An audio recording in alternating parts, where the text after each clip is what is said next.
Good morning. The committee will come to order. We'll hear today from Secretary Wright, the Secretary of Energy, as we discuss the fiscal year 2026 budget for the U.S. Department of Energy. Welcome, Mr. Secretary, and thank you for meeting with us today. When we last saw you before the committee back in January, you were then President Trump's nominee to lead the Department of Energy.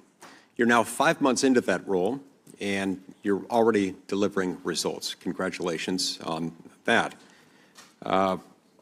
This committee has since then favorably reported 10 additional nominees, including James Danley, who was already serving as your deputy, and 9 more who still await confirmation by the full Senate. I encourage Senate leadership to move forward with those well-qualified nominees who, again, have received our favorable recommendation out of this committee, to move them forward promptly so that they can get in place and then help you implement President Trump's America First agenda.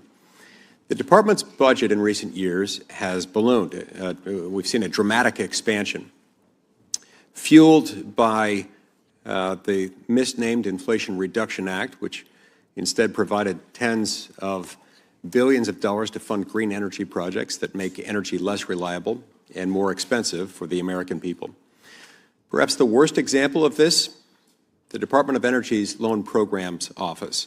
The IRA gave it over $300 billion in new lending authority, far exceeding the traditional portfolio, and the previous administration rushed to approve nearly $100 billion of those loans in just a few months, more than twice what it had previously dispersed over the last 15 years. So I want to commend you, Mr. Secretary, for taking strong action to protect taxpayers' dollars, including by canceling nearly $4 billion in funding for worthless IRA projects that were rushed out the door hastily under dark of night between Election Day and President Trump's inauguration. Under your leadership as Secretary of Energy, DOE is back to approving LNG exports consistent with DOE precedent, with nearly 10 billion cubic feet per day's worth of export applications now green-lighted after the previous administration's unlawful pause. Your department's also addressing in meaningful ways growing grid reliability issues, crises caused by issuing numerous 202C orders to keep baseload generation online during the most stressed months, helping to avoid blackouts and keeping energy prices stable for Americans all across the country. All of this tends to set the stage for a return to the Department of Energy's proper role, that is, focusing on basic research and development in energy and science that foster innovations, strengthen energy independence, and reduce energy costs for the American people, all while assuring greater reliability. I look forward to hearing from you today, and in particular, hearing how you plan to continue strengthening oversight, discipline, and accountability within your department, and how you'll manage programs like the Loan Programs Office, the science labs, and new transmission initiatives in a way that will protect taxpayers, strengthen our energy independence, and serve the best interests of the American people. So, again, welcome, Mr. Secretary, and I'd now like to recognize Senator Heinrich, the ranking member, for his opening statement. Thank you, Chairman Lee, and welcome, Secretary Wright. Secretary Wright, we are here to discuss the FY26 budget request, and while this is our first opportunity to ask you questions, since your confirmation, it's not your first time defending this budget. Last week, you testified before the Energy and Commerce Committee, and earlier in May, you appeared before the House and Senate Energy and Waters Development Subcommittees. It's clear from those hearings that there seems to be a noticeable disconnect between what you've stated publicly and the actions taken under your leadership as Secretary of the Department of Energy. At your nomination hearing in January, I asked you if the executive branch has the authority, without Congress's approval, to withhold or terminate funding for an activity Congress approved in law. You said that you would, quote, to follow the laws and statutes of the United States of America. On May 30th, $3.7 billion in awards from the Office of Clean Energy Demonstrations were canceled without notice or without justification. Cancellation of these awards crosses into impoundment territory and is certainly a breach of contract. Actions like these will severely damage our country's ability to lead in developing and commercializing next-generation technologies while ceding ground to our competitors. Another way to undermine our leadership, demoralizing the scientists and staff at DOE, the largest federal sponsor of basic research in the physical sciences. I know you realize this because on February 5th, you called DOE staff, quote, the unbelievable humans that are in the room today, that are across our national labs, in our cleanup facilities, in our offices around the country.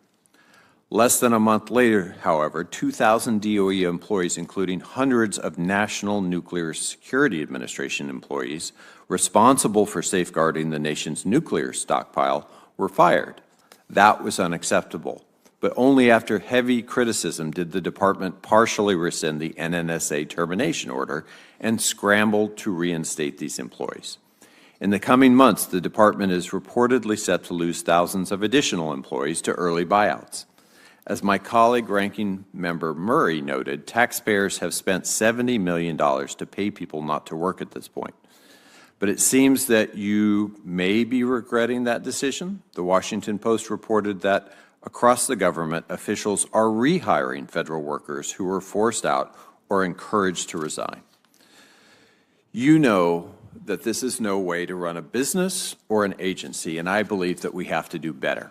And just yesterday, I heard from the national labs that this budget would cut funding for the labs by $2.75 billion, or 11%, compared to fiscal year 2024. An estimated loss of more than 7,700 jobs once fully implemented. Our nation's scientific and energy leadership is on the line. And let's talk a little bit about energy dominance. In your confirmation hearings, you said that you would be an unabashed steward for all sources of affordable, reliable, and secure American energy and the infrastructure needed to develop, deliver, and secure them. However, last week before the Energy and Commerce Committee, you said, I have never been for all of the above. And if I said it at one point in time, I misspoke. I'm against energy sources that make the energy system more expensive or less reliable. I wouldn't call that misspeaking. That's a disconnect. If you truly were against energy sources that make the energy system more expensive or less reliable, I don't believe that you'd be propping up the uneconomic J.H. Campbell coal power plant in Michigan to produce expensive and inefficient power. A new report by Energy Innovation shows that average megawatt of power generated by U.S. coal plants is 28% more expensive in 2024 compared to 2021. And that means that families spent $6.2 billion more on electricity generated by coal in 2024 than they would have just 3 years ago. As electricity demand continues to grow, we will not be able to meet the energy needs of new data centers while keeping household bills low if we prevent the growth of affordable clean energy resources. We need a true all-of-the-above strategy to adequately deliver our energy goals, and this budget fails to deliver on that.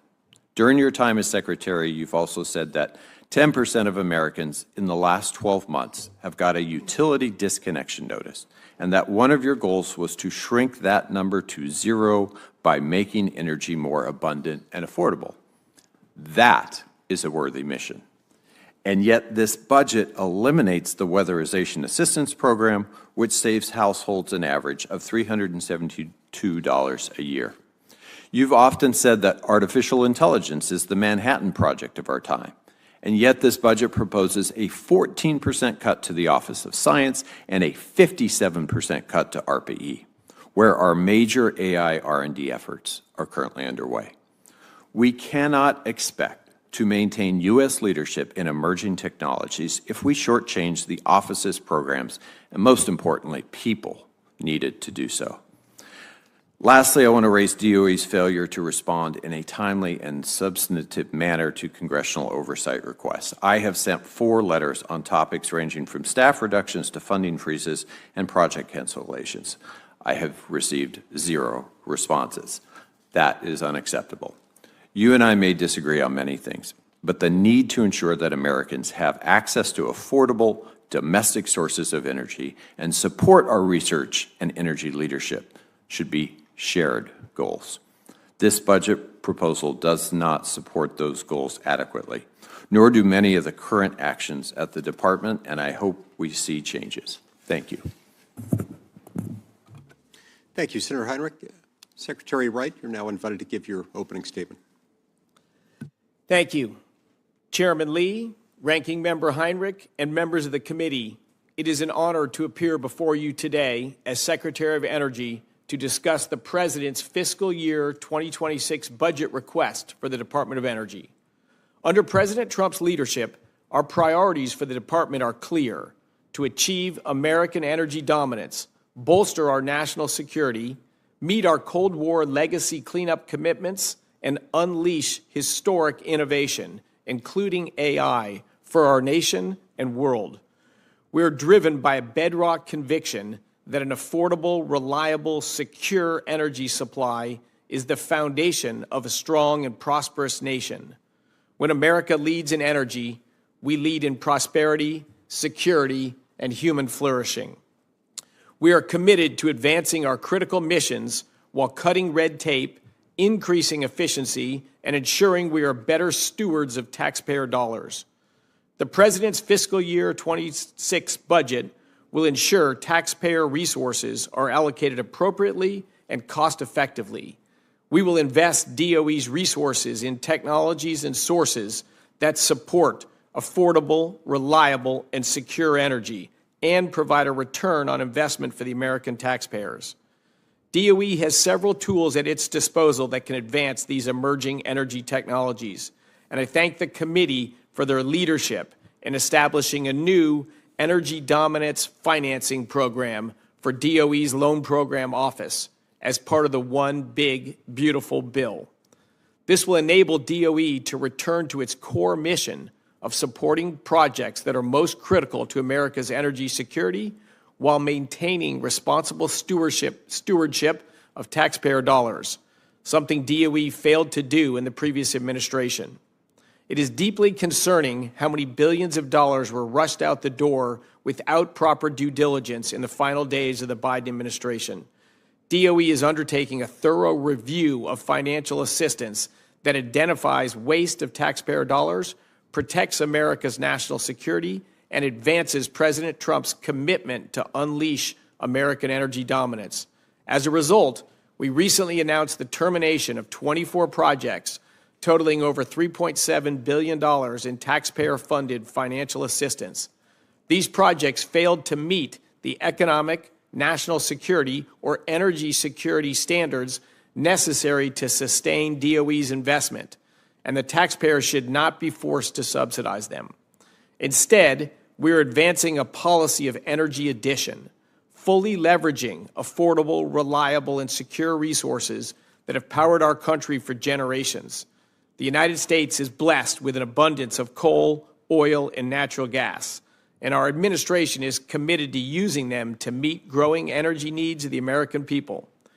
Every one of these resources was unleashed through our world-changing power of American innovation. Our national labs are the engine that drives research and development to expand our energy dominance.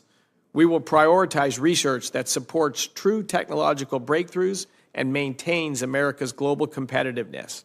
America must play a leading role in the commercialization of reliable, safe, and secure nuclear energy, and we are taking steps to accelerate innovation in this sector. DOE is working to advance the rapid deployment of next-generation nuclear technology, including small modular reactors. I'm proud to report that we've officially ended the previous administration's reckless pause on LNG export permits and have returned to regular order for reviewing and approving new permits. DOE will also work to replenish the Strategic Petroleum Reserve, a national asset that protects our security in times of crisis. And I want to thank this committee for prioritizing funding to refill the SPR in the One Big Beautiful Bill. We are advancing President Trump's pledge to lower the cost of living and expand choice by right-sizing DOE's approach to home efficiency standards and regulations. Under the President's direction, we've begun slashing more than 47 regulations as part of the largest deregulatory effort in history. These actions are projected to save the American people approximately $11 billion while restoring consumer freedom and lowering costs. The responsible stewardship and modernization of the nation's nuclear weapons systems is paramount for this administration.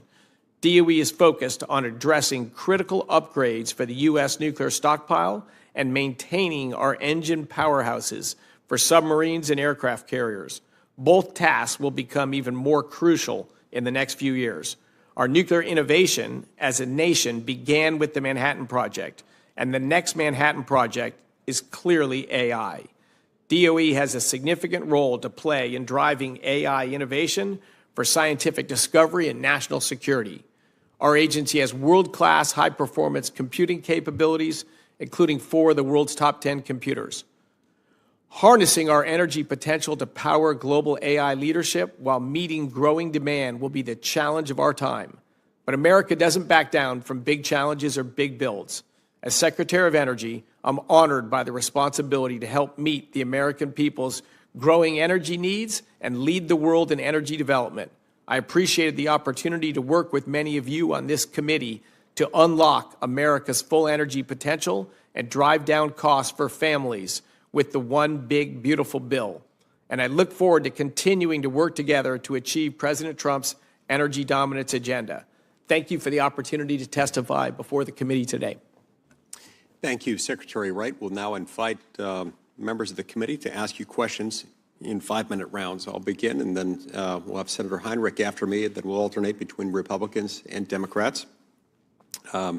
Thereafter, in order of seniority, subject to the early bird rule adopted by the committee.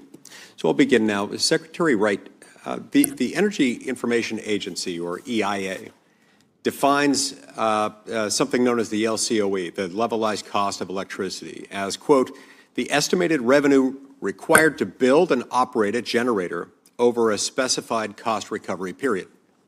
Now, as I understand it, this LCOE calculation does not take into account existing generation resources, stuff that's already in place, spinning out electrons, especially dispatchable generation, which is retiring at an alarmingly rapid pace.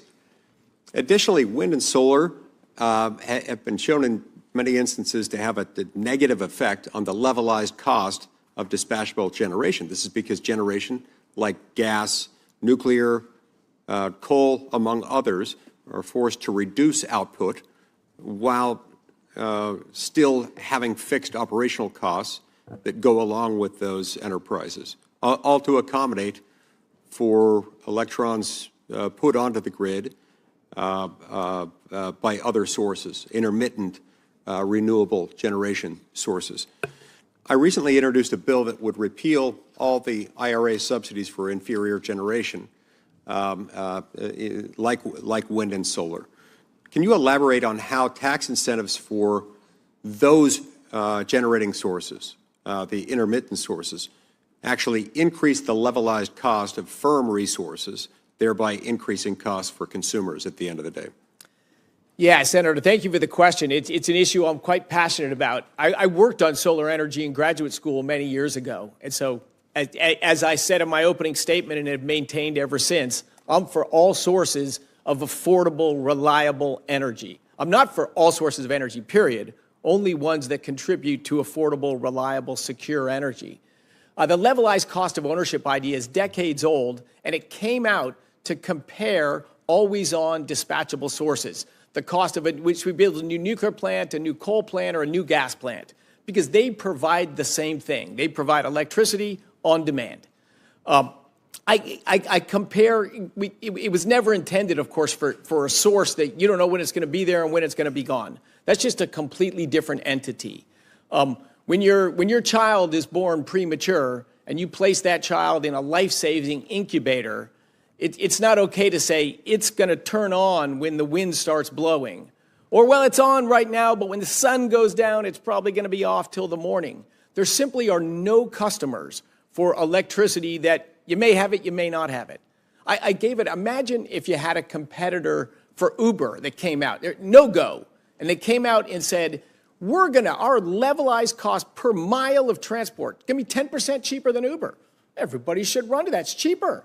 Now, we don't know when we're going to come pick you up, and when we do pick you up, we don't know we're going to drop you off, but our cost is 10% cheaper. They're just two entirely different things. And so, yeah, as you rightly pointed out, what matters is the system cost. But if you have sources that, I can talk more about the Texas electricity grid later, at peak demand is the actual time that you usually get the lowest delivery from renewables. So you have to have the other grid, the reliable grid, to provide electricity at peak demand to keep everyone alive and the incubator on. And then we have a whole second grid that comes and goes with the weather. And of course, to manage both of those together, it's guaranteed, and data has shown it in spades, to be more expensive and a less reliable grid. And further, that no-go company that wouldn't fly, if we subsidized it and helped them buy these vehicles and stand up a business that with the business model that doesn't work, you just cascade a problem. They're very unique subsidies where we spend $1 of subsidy and it doesn't defray consumer costs. The government spends $1 of subsidy and consumers pay $1 extra for their electricity. Thank you. No, that's helpful. Very good explanation. There is a residential solar company called Sunnova that received $3 billion, a $3 billion loan guarantee from the previous administration's Department of Energy that recently filed for Chapter 11 bankruptcy. And now, Biden's Loan Programs Office Director, Jigar Shah, was aware of accusations that Sunnova defrauded seniors selling solar to those that were, quote unquote, on their deathbeds. Despite this, Mr. Shah instructed DOE staff to prioritize Sunnova's loan application after attending a dinner hosted by a Sunnova board member. The board member's spouse was the former chair of the DNC. The DOE Inspector General determined that Shah's actions potentially violated the ethical standards for executive branch employees. How can the American people be confident that the Loan Programs Office inside the Department of Energy is acting in their best interests when actions like those taken by Jigar Shah have undermined the credibility of that same office? Huge undermining of the credibility, Senator, huge undermining. And it's one of the reasons people are mad at me for being slow and process-oriented, but it's in response to things like that we have created this program review process where we have a team of cross-functional people to evaluate every project of any meaningful scale. If it's a few $1 million or more, there's 500 such projects. We're going to evaluate every one of them in a business-like, professional manner, not a political manner, not a self-interested manner, but a business-like manner. And so, yeah, clearly we need a very different culture at DOE, and we are working every day to build that. Wonderful. Thank you. Senator Heinrich. Secretary, first off, will you commit to responding to the letters that I've sent your office? Senator, the most efficient communication, of course, is to reach out and we can jump on the phone at any time. I know we've done that a few times. I'm happy to do that much more. My schedule is very tough, and I should respond and will respond to your letters. I'm sorry, I should not have to spend time in these hearings on this. It's a simple communication that I want something formally in writing on. I'm not telling you how to respond to it. I'm just asking you to do what every Secretary of Energy has always done and respond to my letters. Democrats, Republicans alike. You bet. You'll get a response. I appreciate that. I want to go directly to the heart of some of what you described in your Uber analogy. And first off, do you know what the sort of average price per kilowatt hour that retail customers pay across the country is according to EIA? Yeah, it's about 14 cents. I think it's 17.1 right now. I bring that up because I pay substantially less than that. I am in a utility in central New Mexico. Most people formerly know it as P&M. And I pay about 12 and change cents per kilowatt hour. And yet their generation is largely clean, mostly renewable, with batteries. And they've been able to maintain that cost profile of just over 12 cents per kilowatt hour using renewables and batteries. And I think you are absolutely correct that we should be comparing apples to apples. But today, with a little bit of storage, they're able to manage the grid with low cost and reliability with renewables. So when you paint a picture like they just turn off in the middle of the night or when the wind doesn't blow, that's not my personal experience. That's not how we're managing the grid today. Now, I want to talk a little bit about soaring power demand because that's something that you and I both agree on. You said that soaring U.S. power demand is a train wreck waiting to happen, and that necessitates significant investments and regulatory reforms. Doubling down on unaffordable energy will not get us the energy that we need. NextEra's CEO has recently pointed out the cost per kilowatt to build a gas-fired facility has gone up from $785 back in 2022 to $2,400 today. And he also stated that retirement of every coal plant in America, if we stop that, would only get us an extra 40 gigawatts. Natural gas generation, because there's a 5 to 7 year backlog on turbines now, will likely total get us maybe 75 gigawatts by 2030. And so I don't want to get into a back and forth over different energy sources so much as just to understand, did DOE do a modeling process to determine the specific impacts of this proposed budget on both supply, energy supply, and costs? Absolutely. We have a team, in fact, that develops a model of the grid that looks at the grid by regions. And one of the comments you mentioned in your opening statement was we did issue a 202C order to keep a coal plant in southwestern Michigan open because of small reserve margins in MISO, and that plant was being retired without new capacity on the MISO grid to back it up. We were criticized for that, and 2 days later there was a blackout. Did the state of Michigan agree with that analysis? Did you consult with them? Well, we speak to the grid operators, the utility operator of that company, and had plenty of back and forth dialogue on that. I think in general people realize this was a good move for energy. Let's go back to the modeling that was done on this budget. Can you share that modeling with us? Sure. Great. I mentioned in my opening remarks the President's budget would cut funding at our national labs by $2.75 billion.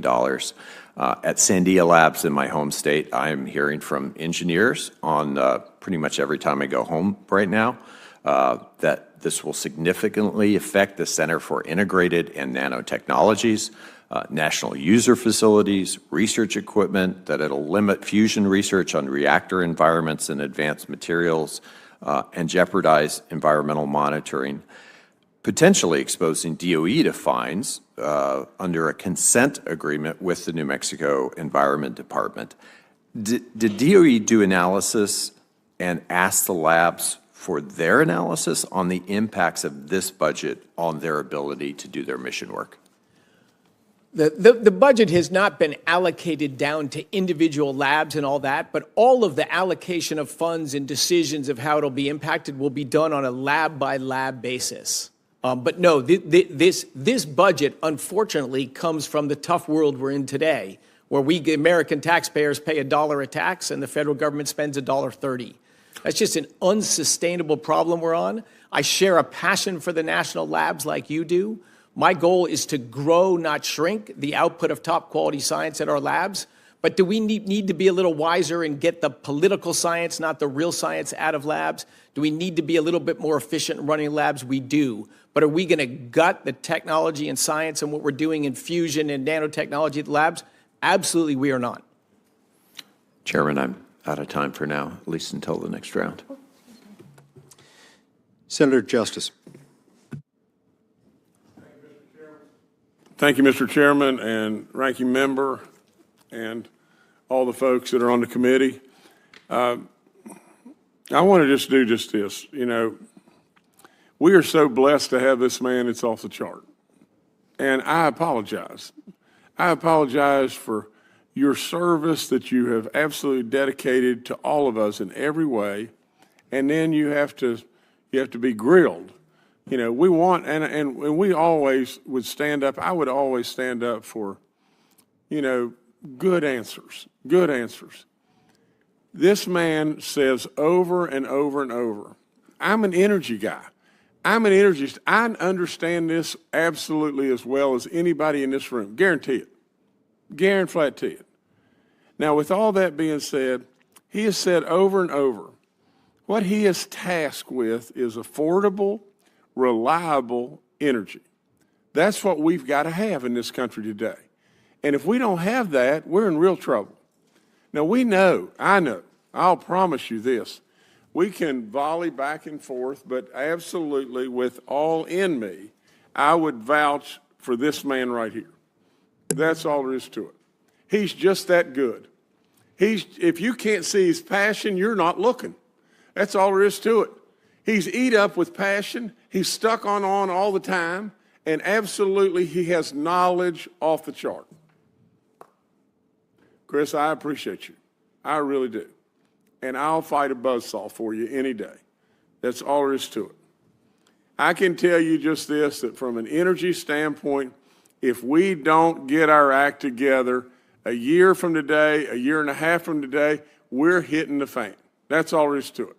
We are absolutely on a plane, and we're flying right at the ground, and we're going to hit the ground if we don't do something. This man can lead us. He can lead us with knowledge and his passion. He can lead us out to where we don't hit the ground. Now, with all that being said, we all know we're going to have a decision to make. How's it going to feel to make the decision? You're going to make the decision either for homes or really and truly for industry and jobs and AI and on and on and on. You're not going to be able to do both unless you've got a real leader of the band, and that's why I vouch for this man with all in me. Now, I can go on and on and on, but there was a fella, his name was Jim Billings. He ran a small seed corn company. They asked Jim Billings a long time ago to write an absolute critique of what he did because he was being bought out by a bigger company. And basically what Jim Billings did is he wrote 13 pages of a single space, and I've told you this before. And then he laid his pencil down and sat back, and then he decided to write, and he wrote, see the right man's in the right job, and they're motivated. And he put his pencil down because that's what the president does. Our president recognizes the energy situation, and the last thing I would say is just this. Tell me a time in history. Tell me a time in history that we have progressed without abundant, cheap, and now clean energy. There's nothing about this man that wants to damage our environment, our lands, our waters. He wants to lead us. And I truly believe our president wants to do the same thing. Mr. Chairman, I'm done. Thank you so much. Senator Cantwell. Thank you, Mr. Chairman. Mr. Secretary, good to see you. We had a chance to say hello earlier. I invited you again to the Tri-Cities. You said you think you're coming sometime soon, this summer or fall, so we look forward to seeing you there and being with you.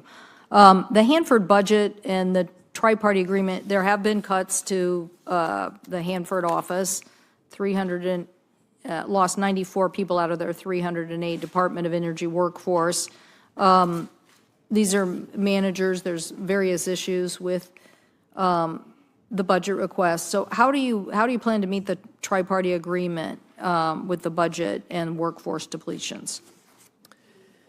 Yeah, a huge part of the effort at the department the first few months has been to right-size the department, which is to look at how do we do things today and what's a more efficient way to do that. The department headcount grew well over 20% over the last 4 years, and I would say no evidence that it was more productive at the end of those 4 years. So, again, As a businessman, except for during COVID, I never laid anyone off in my entire career. So I don't take the personnel decisions lightly. In fact, I take them very heavily.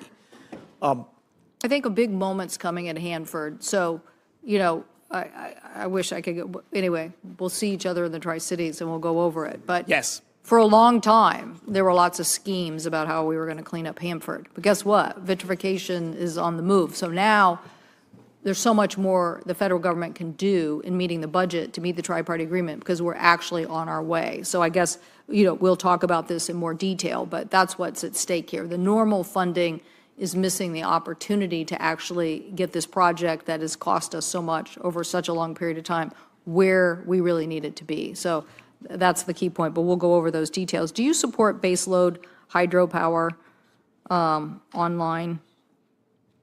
Absolutely. Hydro has been a great resource for this country. Okay, so you think, you consider that part of baseload power? We have Senator Murkowski and I have a bill basically giving tax credits at very low cost just to help keep the efficiency of the hydro system. As we look at all the challenges we face with new power demands, making that system as efficient as possible is really critical, and we consider that baseload power. So I'm just asking, maybe you can look at the Murkowski-Cantwell bill. Yeah, I would view it as baseload power, and to the extent that we can repower and increase the yield from existing hydro assets. That's exactly what we're talking about. They're quite beneficial to our electricity grid. Thank you. They're beneficial in a lot of ways, but definitely to the grid, so thank you for that. Do you support eliminating 45V? Maybe this was asked by my colleague while I was gone, but 45V hydrogen production tax credit was proposed to be eliminated. Do you support that, or where are you on this hydrogen tax credit? The government record in picking winners and losers and subsidizing in energy is a very poor one. So my default position is the less government involvement on the scales of energy sources, the better. I realize in the real world that's not possible, so we got to get rid of you got to prioritize which ones are the most offensive, and I mentioned wind, solar, and batteries certainly as technologies that we've subsidized and they've led to more expensive electricity. I would put them maybe at the most offensive. Hydrogen, it's tough with the math to see how in the long term it becomes a meaningful commercial energy source. Well, again, there's lots of chapters here we could, again, talk about. Yep. But I actually think getting rid of the tax credits that we have, some of the other ones broadly, are going to lead to an electricity increased cost. And so can I get you to tell me about the hydrogen hubs, whether you believe you support the hydrogen hubs and moving forward on this? So we put together, as I'm sure you've heard, and we've published it on the website, you know, this project review process. We have a cross-functional team that evaluates every project. We're going through 500 projects. But is that data call a way to kill the projects, or no, you really believe in funding some? Absolutely. No, we are funding plenty of projects right now, and we don't stop funding any project. We're funding all of the existing projects right now. And when we evaluate them, plenty of projects will pass. Plenty of projects will pass. Other projects will say, hey, can you modify it this way to make it much more beneficial? Some projects will be modified and some projects will be ended. What application are you most excited about in a hydrogen hub area? What application?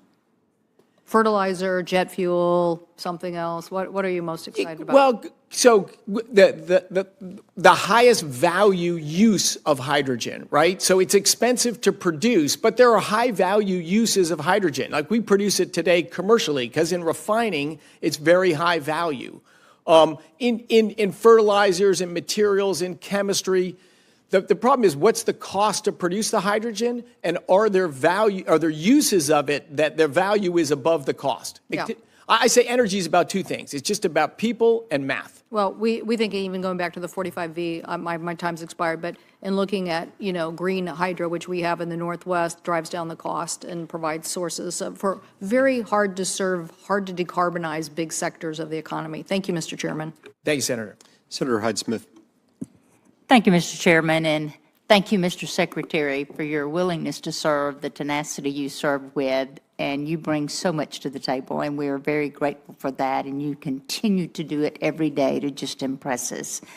I, too, want to invite you to my home state of Mississippi. It's pretty hot right now, but the humidity today here, I think, is matching it. But we have just positioned ourselves for greater artificial intelligence infrastructure growth and so many things, like many states that you talk to when the members here. But we've attracted several significant investments like the Amazon Web Services, the hyperscale data centers from many major companies that we're excited about. But of course, it's crucial for supporting fast-growing AI is reliable energy and affordable energy. The Mississippi Power Play initiative was recently unveiled by our state leaders, and it is about increasing energy production, but ensuring that those things that follow the affordability of that, the reliability of that, and access for all of these companies that are choosing to come to our state. But we are uniquely positioned to use underground salt caverns that for energy storage to enhance the grid reliability in high peak seasons. We're fortunate to have that. But moreover, the state established an artificial intelligence regulation task force to guide the state as so many new technologies come on board, as the AI demand proactively comes addressing all of these issues. The state has really stepped up in our state leadership for doing that with the stakeholders' collaboration and the workforce training that's going to take place for the programs to support all of these initiatives. So we're really excited about this in Mississippi.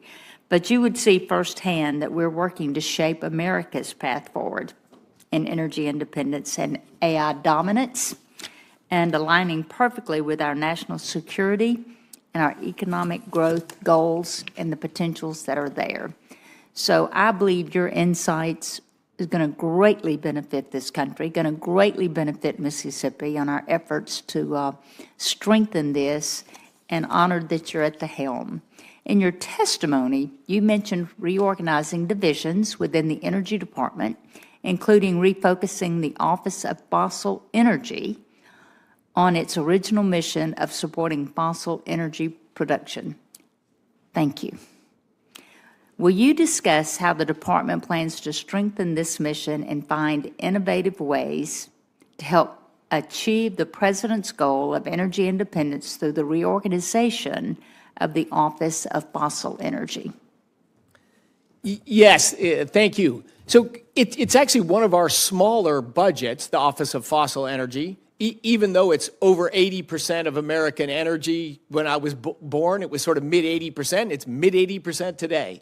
So it's the dominant source of energy in the United States and the world, but it's been a commercial success for a long time. Doesn't need a lot of involvement from the department, except for permitting, getting out of the way, issuing LNG permits so you can build infrastructure.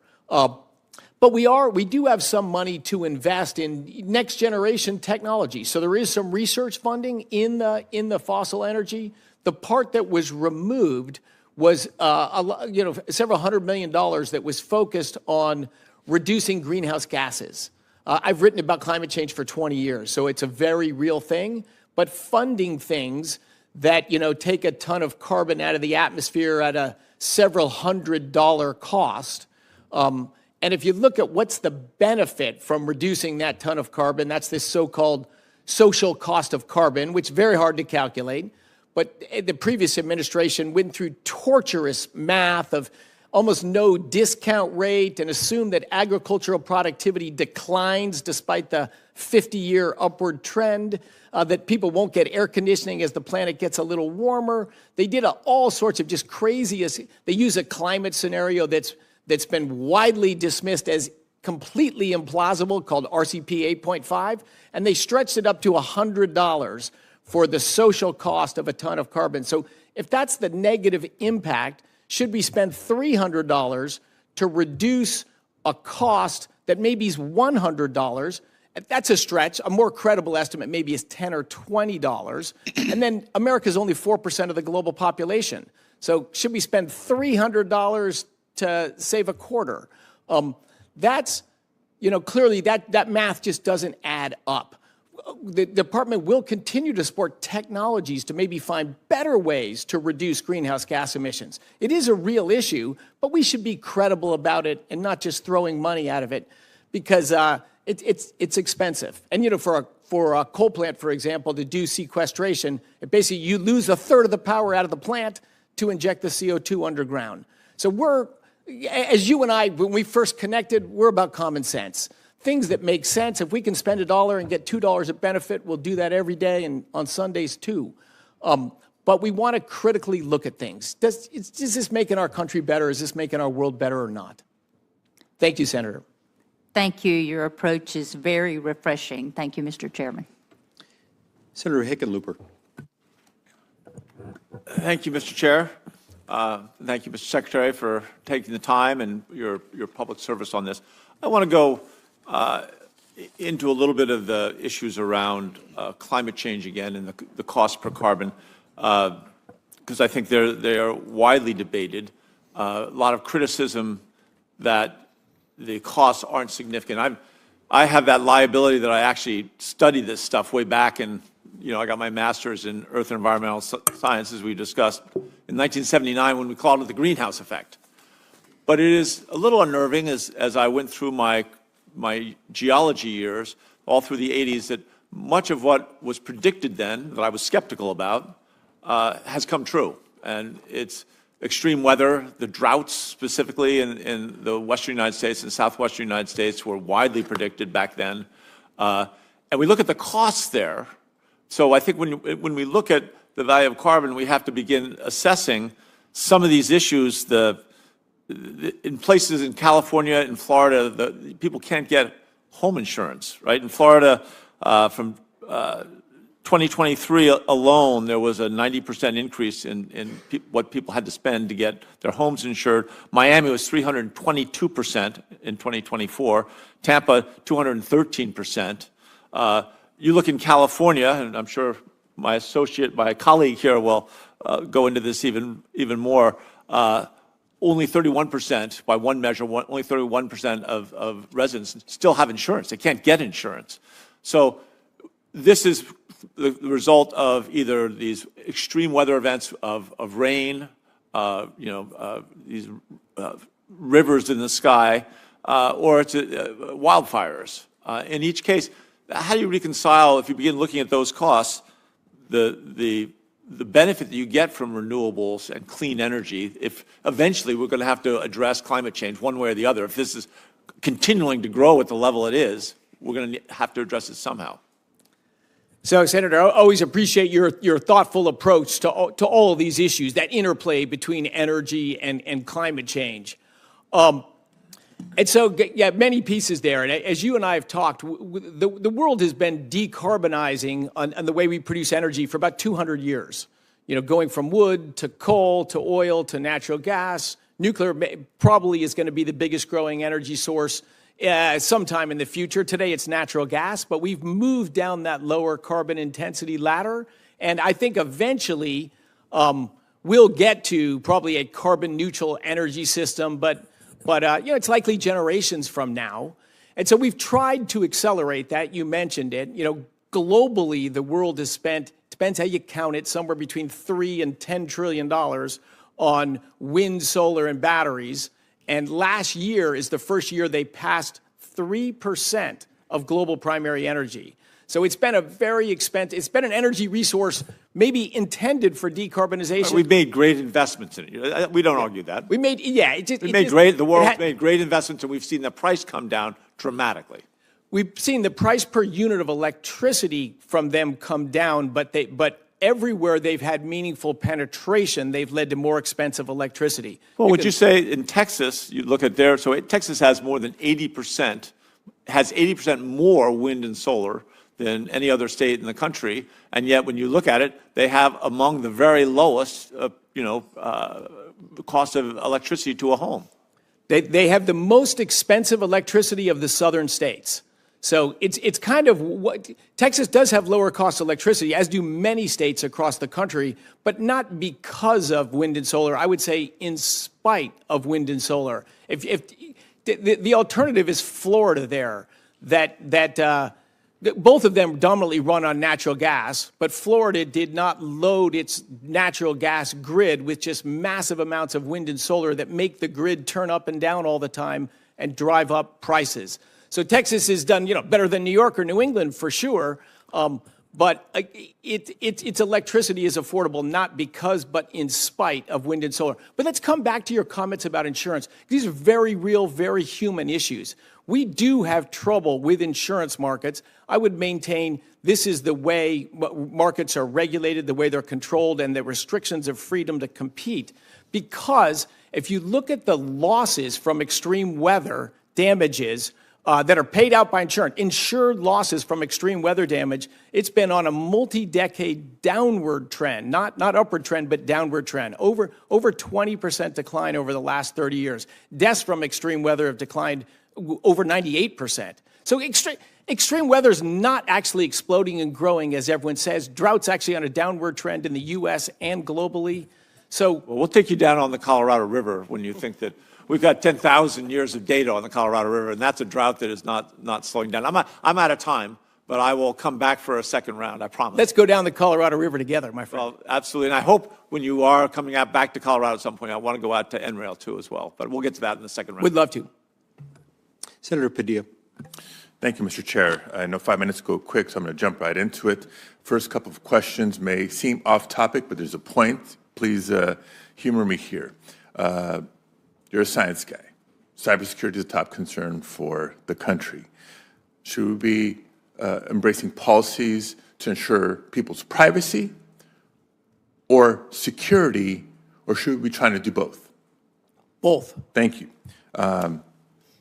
We love our freedoms in America. Should we be pursuing policy that ensure public safety or protect civil liberties, or should we strive to do both? Both. I suggest this because for all the talk that I'm hearing about the need to prioritize affordable, reliable energy, I agree. We also need to be advancing clean energy for the sake of the grid, for the sake of environmental protection, for the sake of public health. We don't have to choose between the two. They're not mutually exclusive. We should be striving to do both. That's my position. Do you agree or disagree? I would agree. Thank you very much. Now, a couple of things also to correct the record or to comment on some of the statements you made at the outset, where you made suggestions that some of the funds released at the tail end of the Biden administration were rushed out at the last minute without appropriate due diligence and review. My experience, our office's experience, that it came out at the tail end of the Biden administration because of the due diligence and review that took place. We had been anxious and pushing the administration for years to move on some of these projects. So I just wanted to note that different point of view. Second, your comment about oil and gas resources in America. You seem to have left out the potential and positive contributions of solar and wind and geothermal. You painted a picture of intermittency being a challenge. I point to the experience and quantifiable progress made in California when they integrate battery storage into grid reliability and affordability. So that being said, let me jump back to the key topic of today's hearing, and I'll go back to several of the statements you made during your confirmation hearing. Your statements, Mr. Secretary. You said there was 3 priorities you had. The first was to unleash American energy at home and abroad to restore energy dominance. However, the budget request proposes a 74% reduction in the Office of Energy Efficiency and Renewable Energy. It zeroes out wind and solar energy technology offices. And it also zeroes out the Office of Clean Energy Demonstrations, which was authorized by the bipartisan infrastructure law. Solar was the fastest growing energy source in the world last year. So how does completely eliminating the Solar Energy Technologies Office advance America's leadership? So solar wasn't close to the fastest growing energy source in the world last year. That's installed capacity, not energy produced, that data. And 1 year is a tricky data thing. Solar is growing fast. I've worked in solar. I'm in favor of solar. And so we've way over invested resources in hoping wind and solar will will magically transform into something they're not. But solar will continue to grow for sure. All I've advocated is we should subsidize it less. Cutting you off, but our data suggests otherwise, and we'll certainly follow up with questions for the record and beyond. The second priority you identified in your confirmation hearing was we must lead the world in innovation and technology breakthroughs. I counter that with your budget request, which includes a 14% cut to the Office of Science, a 57% cut to ARPA-E. Again, there seems to be a disconnect between what you say are priorities and your budget requests. It's already been raised that these reductions would also lead to staff reductions in national labs, which we've recognized. You're on the record. These are premier research institutions. When you came to California, you reaffirmed your commitment to the national labs, and you said that they were important to maintain and secure, quote, competitive advantage and security. So unless I got that wrong, how do you expect the United States to lead the world when your budget proposal seeks to decimate our research and development capabilities? It does hurt me to cut spending in science. Then don't do it. Share that passion with you. Then don't do it. Passion with you. Then don't even propose it. Lastly, and I know my time is nearly up, your third stated priority was to, quote, build things in America again and remove barriers to progress. However, in May, the Department of Energy announced cancellation of 24 projects totaling $3.7 billion in investments under the industrial demonstrations programs. Now, these funds were intended to support unprecedented innovation in cement, glass, chemicals, and iron industries, I think, core for the future growth of infrastructure in America. And it's not just because $1 billion of the public and private dollars are in California and the thousands of jobs related, but how does canceling industrial grants that lead to more industrial jobs further the goal of building things in America again? Because an evaluation showed that the projects at the end were not viable. There's no point in building a bridge to nowhere. If you make a factory make a product 25% more expensive, but customers won't pay 25%, well, the projects where's that are the being win? cut are more than just viable. I would argue they are critical, and we'll be following up with you and, again, hope for the responses as Senator Heinrich has emphasized. Thank you very much. Thank you, Mr. Chair. Thank you, Senator. Senator Daines. Secretary Wright, it's great to have you back here. Last week, the EPA announced they've started the process to roll back President Biden's anti-energy rules, including MATS and Clean Power Plan 2.0. The Biden administration specifically targeted Colstrip there in Montana with these rules with the express intention of closing it down for good. Mr. Secretary, as you know, this would have been devastating for Montana jobs, devastating for grid reliability and energy production in the region at a time when we need more energy. It is vital we continue to expand energy production, not shut it down or replace it. That means building more projects while ensuring coal plants like Colstrip continue to produce baseload power, reliable, affordable power.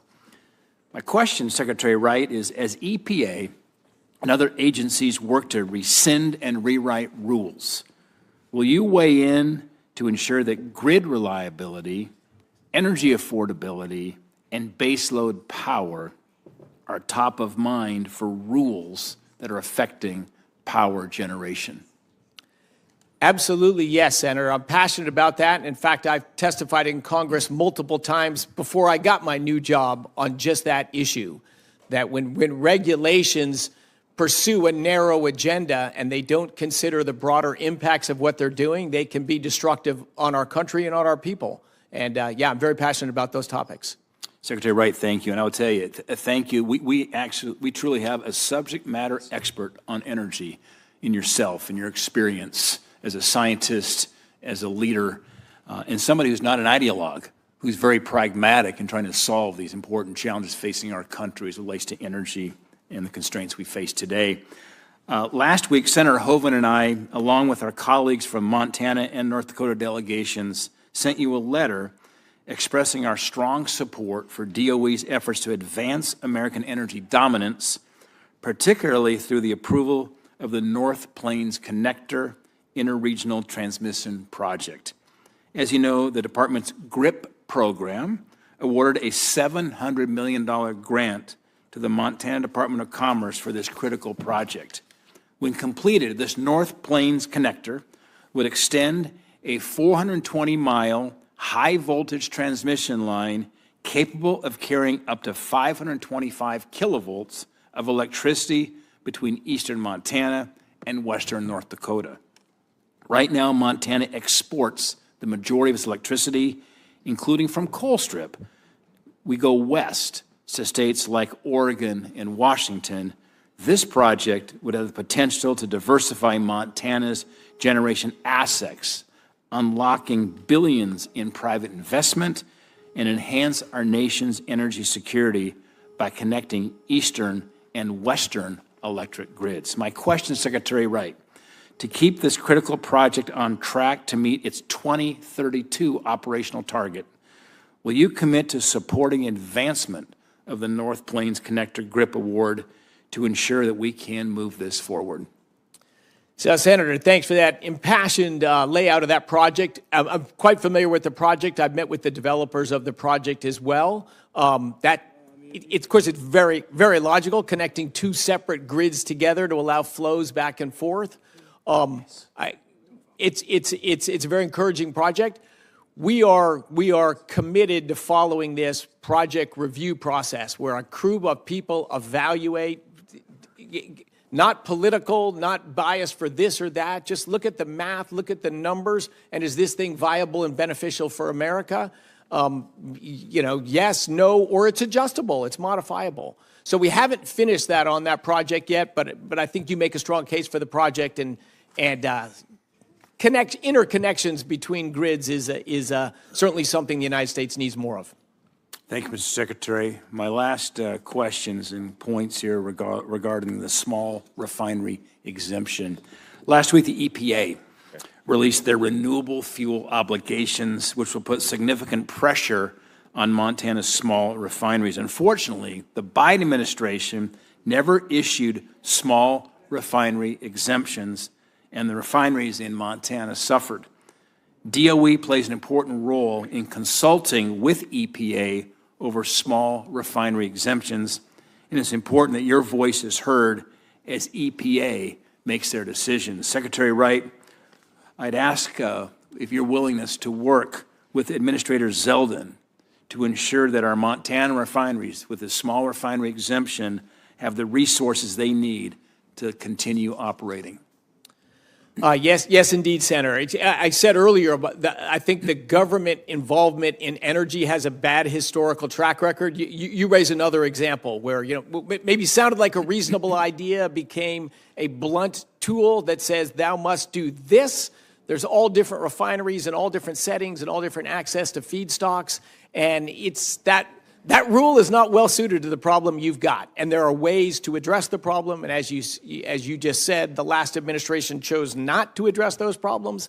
But I think this administration is very practical and wants to look at what trade-off package makes the most sense. So I hear you, and yes, I am engaged and will continue to be engaged with EPA in this dialogue. Secretary Wright, thank you. Thank you for raising it. Mm-hmm. Senator Cortez Masto. Thank you, Mr. Chairman. Secretary Wright, welcome. Thank you for being here. Do you support an all-of-the-above approach to tackle growing electricity demand?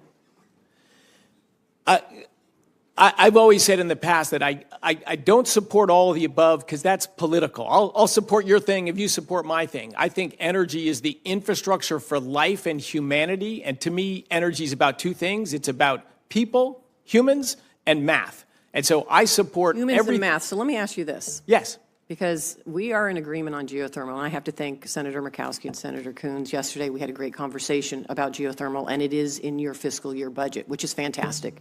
You know why it's fantastic? Because we have a lot of geothermal in Nevada, but there's not a lot of geothermal in the rest of the country. It's in a lot of the West, it's in Alaska, not necessarily in the rest of the country.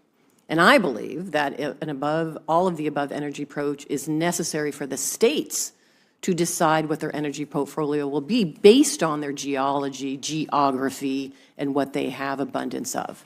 It's not political, but it gives the states that choice. And one choice we have in Nevada, along with geothermal, is solar.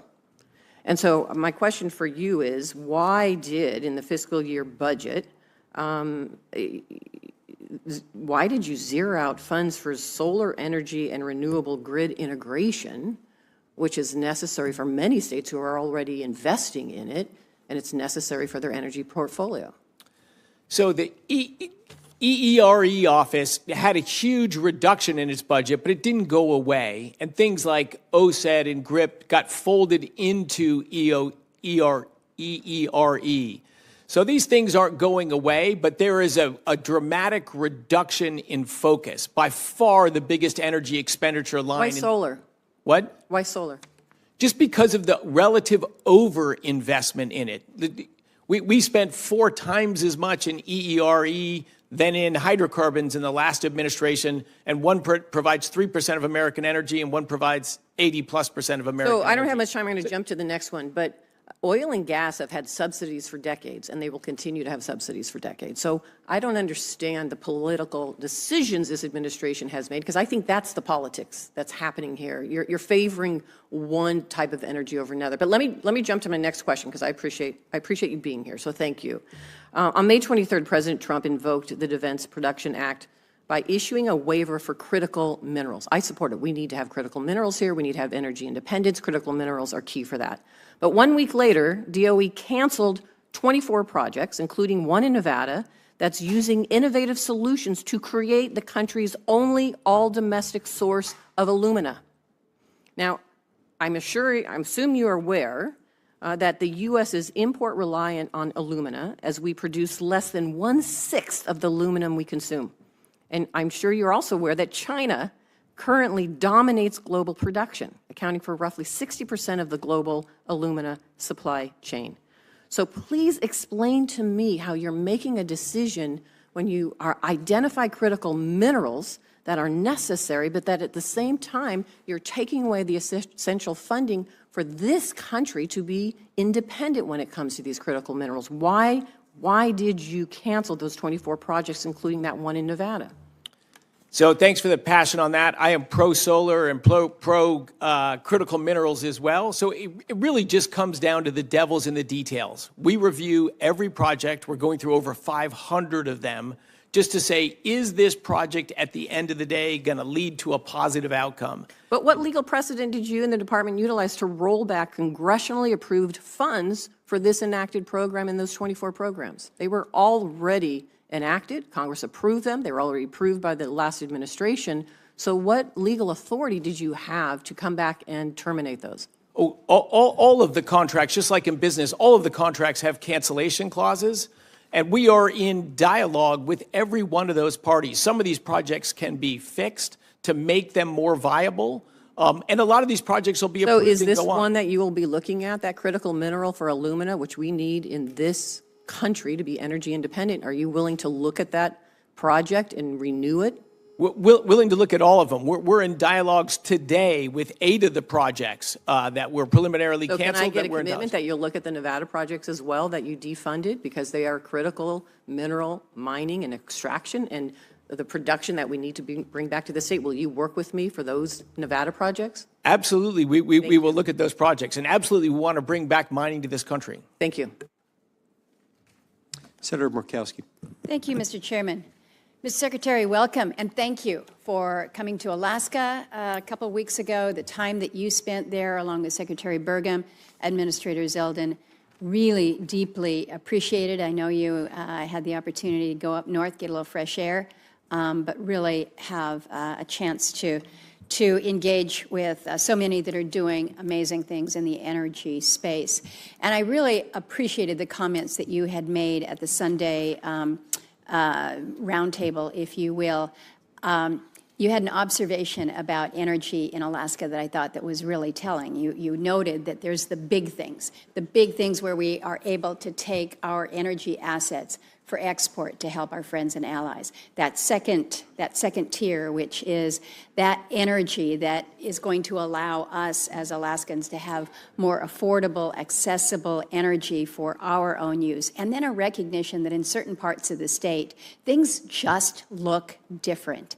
And I think the words that you used was something like, energy or power generation is going to look different in different places, and a recognition that when it comes to some some of the smaller scale things, we just have to allow ourselves to have some flexibility and some creativity. So I love the way you had captured that, and I just thank you for that. First question, super easy. Are we going to build an Alaska LNG pipeline? Yes. Okay, there we go. Innovation. I could really delve into the gas line, but I'm going to move on to some of the other things that relate to the budget. I had an opportunity on that Sunday to visit with 7 or so of the national lab directors. It was great conversation. I really appreciated it. And we talked about some of the contributions that we're seeing out of our national labs. NREL specifically has been working with our cold climate housing center, just some great innovative technologies. So just a direct question to you on the assets, the resources that we're directing to sustain our national labs' ability to really coordinate directly with communities, the ability to offer technical assistance. Are you good with the budget and where you are, and in a recognition that there's so much value to be had from the work of our national labs? Oh, I love the national labs. They've delivered tremendous value to us throughout their history, and they will in the future as well. I'm actually very open to expanding the lab budget back a little bit from where the current proposal is. I've been voicing that. AI is moving very fast right now. Quantum computing is about to arrive, and fusion energy, a thing I worked on in my youth, is going to come to pass. And this is a time, I think, to lean in as much as we can on these large scientific efforts. And so I am keen, actually, to grow the budget for our national labs in those key areas of AI. I'll look forward to working with you on that. I think the contributions that we get are so important. And as you say, things are just moving at breakneck speed. So how we keep up with all of this. One of the concerns that I heard, in addition to budget, was also the impact that they have seen with some of the reduction in forces, and just, the people that are doing really extraordinary things that may move on, maybe not the easiest to replace. So know that I am just very, very cognizant of that. I want to ask a question about the Tribal Energy Loan Guarantee Program. As you know, I'm chairman of the Senate Committee on Indian Affairs. The budget is proposing a significant reduction in the Tribal Energy Loan Guarantee Program. I know this is not just for me, my colleague here from North Dakota, there's so much potential, I think we recognize, on tribal lands still remaining undeveloped. I guess I'd ask for your thoughts on how we can be doing better. If you don't think it's within the construct of the Tribal Energy Loan Guarantee, how is it that we can be more helpful, working in partnership to address some of the exorbitantly high energy prices that we see in our tribal lands? Thank you for your passion on this issue. I share it, as you know. Yeah. So in the history of the tribal thing, I think it's made one loan. That is it. It's been very disappointing. So it's like, hey, we have a whole office and it's got one thing to loan. So I would say that's like a reorg, but it is not a pulling back. I would love to do more projects in tribal areas and remote areas. So I wouldn't read, an office that's not doing anything being folded into something else as a change in commitment or change in interest in that area. In fact, some of the best meetings I had in Alaska were from some of your colleagues up there that are working on energy in remote Alaskan villages. And as you know so well, it's just so different, right? If I critique wind and solar and their impact on the larger scale here. They're competing against natural gas that on a oil barrel equivalent price is $20. $20 a barrel energy cost for pipeline natural gas. In Alaska, they're competing with $10+ diesel, which is $400, 20 times more expensive base energy. If you can put solar or wind or micro hydro on a grid there, you can shrink your diesel costs, extend the time between refueling and shipping. So yes, as you and I have both said so many times, there are different energy answers in different settings at all times. I'm a people in math. And one of the problems I think we've made the least progress on is affordable energy in remote communities. We got great work to do together, and I look forward to exploring more with you on that. Thank you, Mr. Chairman. Senator Wyden. Thank you very much, Mr. Chairman. Mr. Secretary, good to have a chance to talk with you this morning. When you came up to the office, we discussed the Clean Energy Tax Incentives Law that I wrote in the Finance Committee. As you know, it is technology neutral, no mandates, voluntary incentives. Now, I understand that there was some discussion earlier, I had to be somewhere else, but there was some discussion earlier about renewables in Florida and matters like that. I wanted to run by you something that the CEO for the utility in Florida, actually the utility that covers Mar-a-Lago, said the other day, and get your reaction, because maybe it can help us make some progress here. The CEO said, I'm a CEO who has gas plant holdings. I believe deeply in natural gas. I also believe, because we have such a need for energy now, and we have to deal with AI and many of the concerns that we're talking about. He said, I need electrons from any place on the planet where I can get them. I just need electrons. And that certainly woke everybody up. That kind of drives it home. And people said, well, what about renewables? And he said, I have got to have electrons from the renewable sector. It's urgent. I won't be able to meet the growth and the AI needs. So why can't we just say, we got this economic emergency, and we're going to get the electrons from everywhere? Now, I know about the comments you and others have made about intermittent uses and the like. That's why we've got batteries to help with that. But the more important issue is when a gas executive who says he believes in gas, not somebody who's walking away, he says he believes in gas, but that the problem is so serious today in terms of having energy, he wants to get his electrons from anywhere he can get them. Why can't we get renewables to him? Well, I've had the same dialogue with the same CEO. He's the biggest renewable developer in the world and runs a big business. But to me, it's about people and it's about math. So we can. Nobody's proposing to stop solar power, right? The idea is it's been subsidized for a quarter of a century, and it should compete on its own. And it will. Solar will continue to grow. It'll continue to get built. That's happening right now. Respectfully, Mr. Secretary, it's getting short shrift in the central climate change law of our time. Until I wrote this law, we had never in 50 years done anything on cap and trade or pricing or anything that anybody, whether they were left or right, had agreed on. And now solar is getting short shrift. We're hearing about it from companies who really feel that it is really being left out at a time when we ought to be saying, this is something, that's why I put technological neutrality as my lodestar. I wanted to make sure that everybody could play, that it'd be voluntary, we'd have incentives and the like, and solar is getting short shrift now. Now, maybe you can do something here as we try to wrap up what we're working on in the reconciliation bill, but I'd really urge you in the strongest possible way to pursue an approach that I'm the author of. And I like the idea that a gas executive is saying, I'm for gas.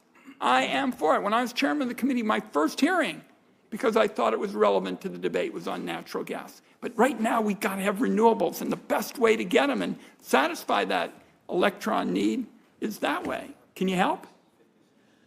What I would like, the bigger the government's involvement's been in energy, and you can look at Germany or Denmark or UK if you want to see people 10 years ahead of us, when the government goes into energy and subsidizes certain kinds of energy, you get a lot more of that. And the net result has been expenditures of money on the subsidies and a less reliable, more expensive system. And that doesn't, nobody wins from that. The only people that win are the people collecting the subsidies, the businessmen who get paid to develop stuff. My time is going to expire. But the fact is, this is written so that everybody can be part of a marketplace. It doesn't give a preference to somebody. It says technological neutrality. I hope you'll think it over. Thank you, Mr. Chairman. Thank you, Senator. Senator Barrasso. Thanks, Mr. Chairman. Thank you very much, Mr. Secretary. I appreciate you being here.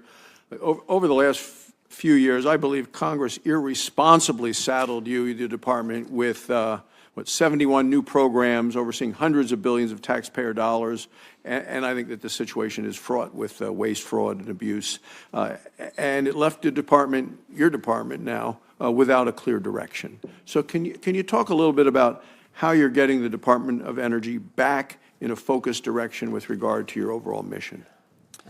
Yeah, I would say the simplest thing is treating it like a business. Yeah, we're not, I've been writing on energy for 20 years. I never infused it with politics.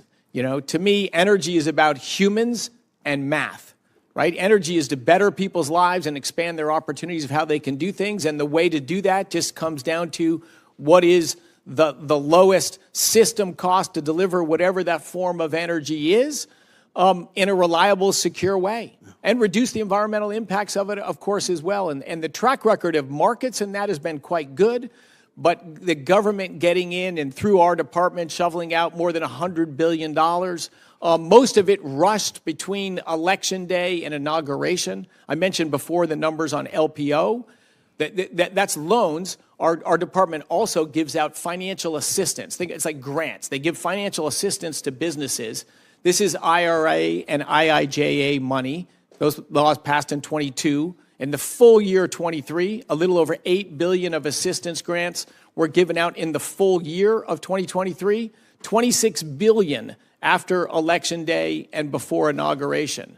And so what we have done is created, and maybe frustratingly slow to some people, but we have not been lazy. We have put together a committee of cross-functional people that are going to evaluate every project, you know, on is it technically viable? Is the engineering done? Is it financially viable? At the end of the day, is it going to be a bridge to nowhere, or is it going to be a business where customers are going to pay for the product and it's going to go on? And look, projects that we've evaluated have passed and they're continuing to fund. Projects we've engaged with the other party and we've modified them so it's a positive for the American taxpayers. And a lot of projects have not passed because we're just paying someone to build something more expensive than people are willing to buy today, and nobody wins from that. And I want to restore confidence in our department again. You know, we're professionals that are here to work for the American people, not for our own interests, not for any politically favored, you know, technology here or there. We just want to make the American energy system better.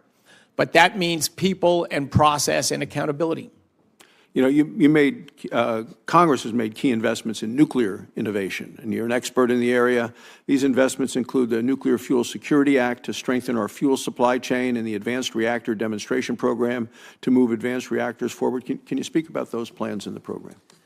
Yeah, there's lots. And in fact, I have a new one today. Maybe we will announce today a new solicitation that we would like to get 3 new small modular reactors, critical, meaning producing power, by July 4 of next year at the Idaho National Lab in our containment facility that can sort of speed up ideas that are ready to go. Let's get them on the ground and test them and prove them. Because, look, the Americans invented the nuclear power industry. We came out and built 100+ plants rapidly. Then we created an NRC and stopped. And we haven't done much for 30 or 40 years. You and I and many others really want to get that nuclear ball rolling again. We're working with companies to get domestic fuel enrichment going in the United States again, another just critical problem. Congress rightfully passed a bill saying we shouldn't be importing Russian uranium. Well, I don't want to import Russian uranium either, but we got to get it from somewhere. We've got to enrich uranium in the United States by American companies and ramp that up. But those are the kind of things we're working on. But there's a bunch of great, innovative companies with a lot of private capital behind them. It's private capital that's going to drive this, but we're going to help in every way we can. Thank you, Mr. And finally, we were together when the president signed his coal executive orders. The last administration was flat out anti-coal every way they could be.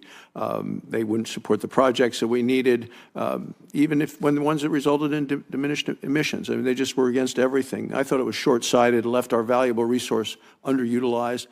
What's the department doing in terms of restarting coal research, whether it's novel combustion, carbon capture, coal products made from newly mined coal, as a result of the president signing the executive orders? So a number of different efforts there. One, I'll just state that the facts. Yeah, coal has been the largest source of global electricity for 100 years. It will be when I die as well. There's a reason coal is the biggest provider of global electricity. But I'll be in your great state on July 11th for the opening of a new coal mine that's combined with rare earth element mining right there. And that, to me, is incredibly exciting. And maybe the biggest thing I've been involved in with coal right now is we need all this extra power everyone's talking about for AI, and we need to win the AI race. The first thing is stop digging the hole. So we've got to stop closing all these coal plants with tons of useful life left in them. I look forward to being with you on July 11th in Wyoming. Thanks, Mr. Secretary. Thank you, Mr. Chairman. Senator King. Thank you, Mr. Chairman. Mr. Secretary, good to see you again. Thank you. I want to talk about the grid because we all know that there's going to be a tremendous expansion of demand for electricity over the next 10, 20, 30 years. And that's going to require significant attention to the grid. And the Grid Resilience and Innovation Partnership Program was created under the bipartisan infrastructure bill. My concern is that there are a significant number of programs under that have been received approval but are now being reviewed by your office. My first question is, can you assure me that that review is professional and engineering-based and not political? Absolutely. It is. We're evaluating the engineering, the science, the finance, and just the viability of the projects. It's just a business review. Unfortunately, it wasn't done before when grants were given. But I would say in the GRIP program, there's a lot of very good projects there. But we're just trying to be careful and thoughtful. One that I'm particularly interested in is the largest grid-scale battery project that's being manufactured in West Virginia, but is scheduled to be located in a small town in Maine that would make a huge difference. And I hope, what's your timeline on this review? We stood up this process a few weeks ago. Now we're going to get probably, I'm trying to think of a number here, but at least 20 of these a week out and done. But Senator, you raised that again. I'm very interested in that technology as well. And my chief of staff here is here with me, and we'll make sure that in the next few weeks at most, we will get onto that project. Well, because batteries are part of the solution, not the whole solution, but development of that technology, which was described to this committee something like 2 or 3 years ago, is very promising. So I hope we can move forward on that. Following up on the same area, Grid Deployment Office, again, looking at the demands on the grid, the problem is the budget proposes a 75% cut in the Grid Deployment Office. I don't understand this is a place to cut where this is obviously an increasing demand and pressure on the system. It is, but I would look at it as more part of a reorganization of the department. That the central thing there is the Office of Electricity and CSER, the cybersecurity thing. They're sort of the two core offices around that. There was a lot of other smaller offices set around, but I would look at the whole complex. So your Office of Electricity is all about the grid. So Grid Deployment Office was, it's got grid in the name, but it's really just a sub-office. As long as the resources going to strengthening the grid are not diminished. If you're talking about diminishing some other program, that's one thing. But again, one of the things I've noticed just in my career in energy is it used to be that the principal part of your electric bill was the cost of energy. Now, in many places, transmission and distribution is 50% or more, and that's only going to increase unless we start to think about new technologies, what are called GETs, which I'm sure you're familiar with, grid-enhancing technologies, so that we're not simply rebuilding massive facilities that could be obviated by new technologies. Oh, I agree so much, Senator. You know, like 10 years ago, I'm like, we just got to build more transmission lines. We got to build our infrastructure. It turns out it's so hard to environmentally get approval to build anything. But as you just said, you can reconductor. Exactly. We can reconductor. We can do dynamic land rating, even with our existing things. There's so much upside in the grid. And there, I think we just got to find some practical solutions and get local regulators to implement these things. But I agree with you. A lot of upside in being smarter about the grid. My other concern with the budget is ARPA-E. Research is one of the things the federal government can do, particularly basic research that doesn't necessarily lead immediately to commercialization. If it led immediately to commercialization, the private sector would be doing it. This is where the government can fill in a gap in the market. I'm a big supporter of the market, but the market doesn't factor in all of these elements.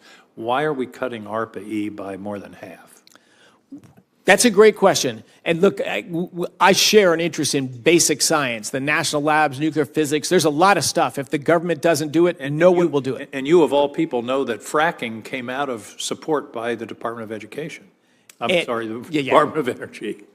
And so, yeah, there's discussions about ARPA-E, what the right thing to do. I know in the previous Trump administration, it was zeroed out entirely. Rest assured, we want to keep ARPA-E. We will keep ARPA-E, and it'll be at a reasonable level. But it had grown fast and wild, and it backed a number of great projects, and maybe a lot of more politically motivated, not technically motivated projects. So it's going to be sizable and meaningful. Given the demand that we're going to have for energy, it seems to me that research and new technologies are going to be critical to meeting that demand, and I hope that you will maintain the level of support that's required by the demand, if you will. I agree with your point entirely. Thank you, Mr. Secretary. Thank you, Senator. Senator Hoeven. Thank you, Mr. Chair. Secretary, good to see you again. Appreciate all your good work. Hope you're enjoying it.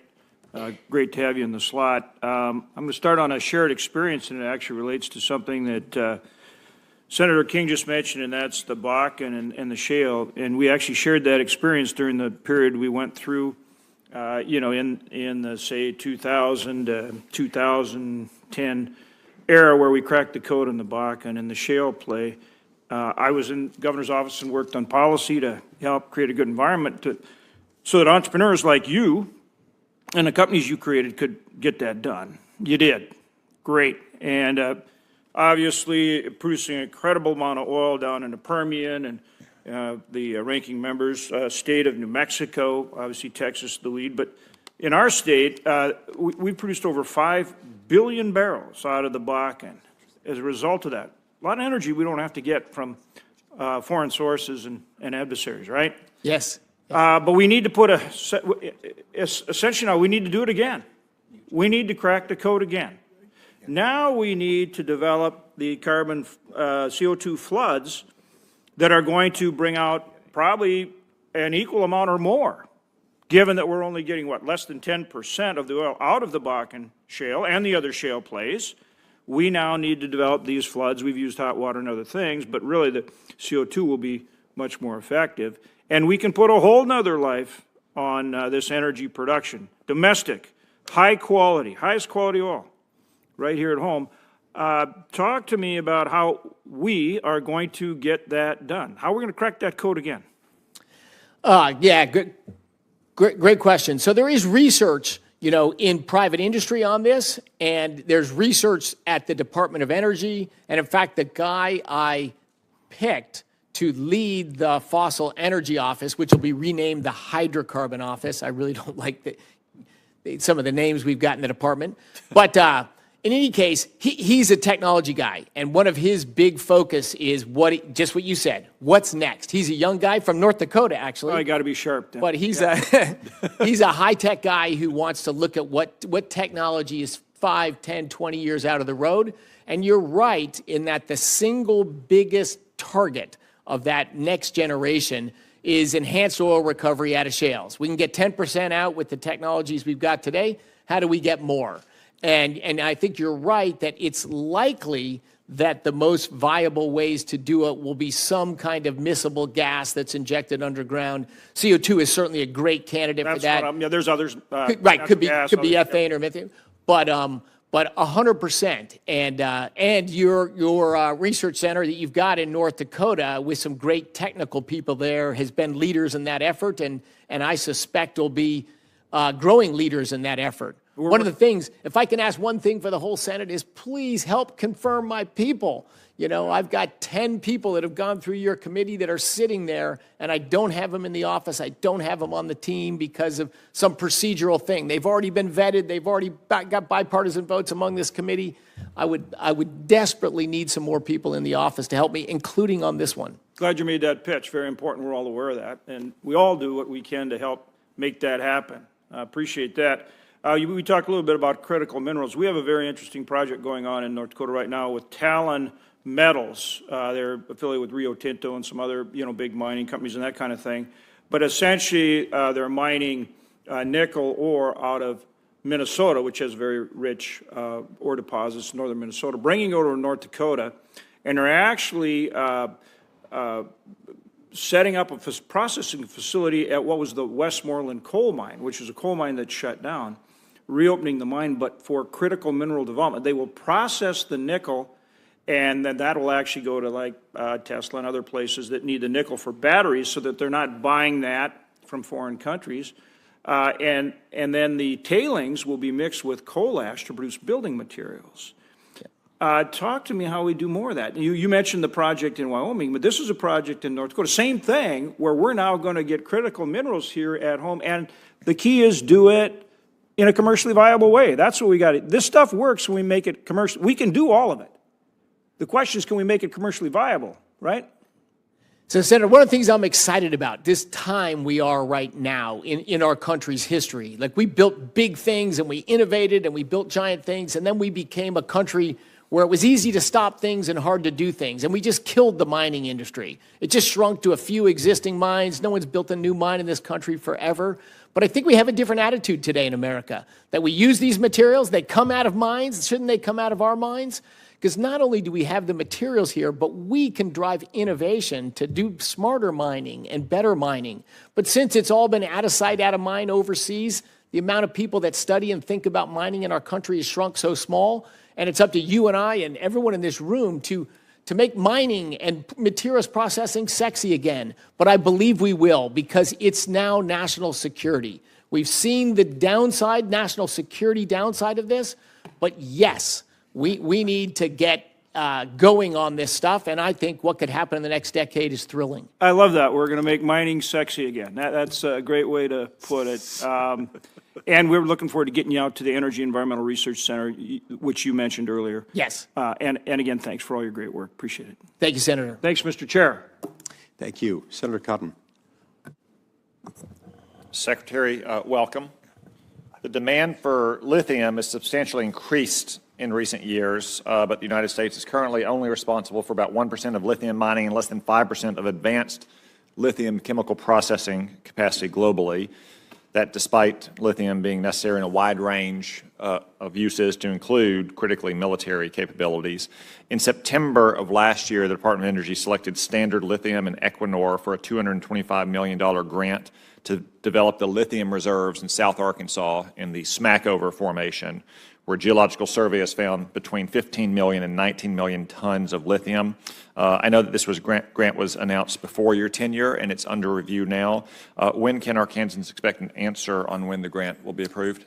I think all the sizable projects will be done this summer. You know, we're in middle of June now. By the end of August, for sure, maybe much sooner than that. And Senator, it is frustrating, I'm sure, for people on the other side. We continue to fund existing projects, but given the track record of what happened when we walked in the door, which is pretty alarming, and the more I've dug into it, the more alarming it is. You probably heard me say before, $90 billion, lent after Election Day and before inauguration, over double the previous 15 years, $25 billion of that in the last 2 days. So in any case, there's a lot of crazy stuff, like a piece of paper. There was a project that got funded for $2.5 million, and then right at the end of the administration, with a sheet that said justification for increase, there was nothing on it. Its funding went from over $2 million, a little over $2 million to over $200 million. So we want to be careful with the American taxpayer monies, with monies you've allocated, that these projects are responsible and credible and thoughtful, and they're going to lead to some good results. You talk about a very exciting one. It's hard to build mines in America. Heck, we can get lithium out of brines, out of boreholes and salt. So very exciting, very keen. We will be on that, and let's be talking about it. But we will sort that out this summer. And we understand that there were a lot of inappropriate actions in the lame duck period, up to, as you say, the very last day. Projects being funded that, frankly, never should have been funded. But obviously, I think this is one of the critical projects that should be funded, lithium being so vital for almost every walk of modern life, and now being one of those things that's in dispute with trade negotiations with China. I want to turn to another topic we've discussed in the past, Mr. Secretary, that's security at our national labs. I've introduced legislation with Chairman Lee and some of my other colleagues that would ban foreign scientists from adversarial countries like Russia and China and Iran. You, I know, are conducting a review of security policies at our 17 national labs. When do you expect the review to be completed? I mean, it is an ongoing process. And every time I see the lab directors, I saw half of them in Alaska. I saw all of them a week ago. I've been to half of the labs now, and I'll get to the other half. So it's a real topic, and it's a balance. It is a balance. Do we want, Chinese nationals in our weapons research or in our critical economic new breakthrough stuff? No, we don't. No, we don't. But we have, of course, projects. I have approved 3 Chinese foreign nationals to work on stuff because they have very unique expertise. It's not sensitive stuff. And if we don't use, a specific person, there were hundreds of potentials. So we've shrunk that down dramatically small, because you raise a very real concern. I've stressed it to the lab directors. I think they get it too. So we have like a matrix approach, and we're trying to balance not stopping scientific research, but erring on the side of caution, that we have, these are national jewels and national gems, and clearly these countries of concern have clearly shown zero scruples to steal everything we have. And speaking of caution, have you identified any urgent vulnerabilities that have needed to be patched before your review is complete? We have... you know what? Let me stop you. If you'd like to respond to me through other channels, it's fine. Yeah, let's I'll just say it's a real issue. It's a real issue. Are there any Iranian scientists in any of our labs as of right now? Not that I'm aware of. Okay. I hope your lab directors hear that. All right. I'll yield back the rest of my time. Thank you. Thanks, Senator. Thank you, Senator. Okay, we've now completed round 1. If there is interest in doing a round 2, we do need to be out of here by about noon. So what I'm going to propose is that we try to keep our, in the second round, let's try to keep them shorter. In fact, why don't we let each of the Democrats who were, you're finished? Okay. Senator Heinrich, why don't we go to you next and try to, each of us doing it round 2, let's try to keep it to a question or two so that we can make sure we're finished by noon, if that's all right. Thank you. Secretary, in New Mexico, we've got a couple of projects, a geothermal project, and I appreciate your enthusiasm for advanced geothermal, also a grid reliability project. They've both been in the Loan Program Office pipeline for a very long time, and over the course of the last 6 months, the back and forth communication has gone away. And so I would just ask you if you would commit to sort of making sure that your Loan Program Office re-engages with those 2 projects. Yes, yes, indeed, Senator. Thank you. I want to ask you a little bit more about this review board process because you described it as a business review, as professional, not political, but your own attorneys briefed my staff yesterday and said that there were political appointees on those review boards. Is that the case or is that not the case? Oh, it's absolutely the case. So my understanding is that in previous administrations, these kinds of reviews have been done by career staff. If it's a business review, why do we have political appointees on these review boards? Oh, it's a hybrid of the two. I'm pretty confident it was that way before. I don't think the careers would have shoveled out $25 billion in the last 2 days before inauguration. That's not For something. example, in the loan program office, there were no politicals on the review board. The final sign-off comes from a political appointee, but prior to that, the actual review committee did not have politicals. So I'm wondering, if we want to do this in a professional way, why are we putting politicals on these review boards? Why not save that for the final process and let the professionals do their job? Senator, I'm highly confident the decision-making process now is vastly more professional and vastly less political than it was in the previous administration. How am I supposed to evaluate that if there weren't politicals on these review boards before, and now we have politicals in the review boards? So why should I believe that to be the case if there's? Why not let the professionals in your department, and you have some of the best in the entire world, do their job, and then you can make a political decision? Because the political appointees that are in it are people I chose. They're business leaders, they're entrepreneurs, they're on the political team we came in, but their job is to evaluate the math, the financial statements, go back and forth with questions. They're playing a business role. And if you look at, and we should have a lunch. We should have a lunch, and you should see how we do things today, and I can show you how things were done before. The change in professionalism and not political professional business evaluation is dramatic. I'm going to wrap up my questions here, and I look forward to having lunch with you. I do want to point out I made a mistake earlier. I cited my cost of retail electricity incorrectly. It was not 12 cents a kilowatt hour. It was 10.8. And that is with 35% solar, 15% wind, 15% battery storage, and only 5% coal, 23% gas.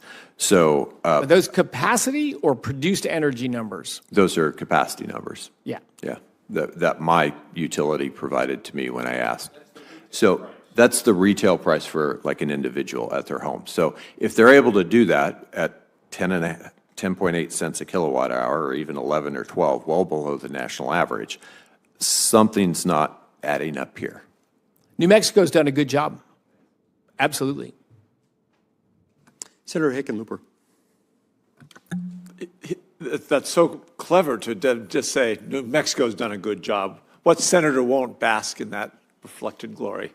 Let me turn to something that I think Senator King has already talked about a little bit, but I think that I look at energy efficiency.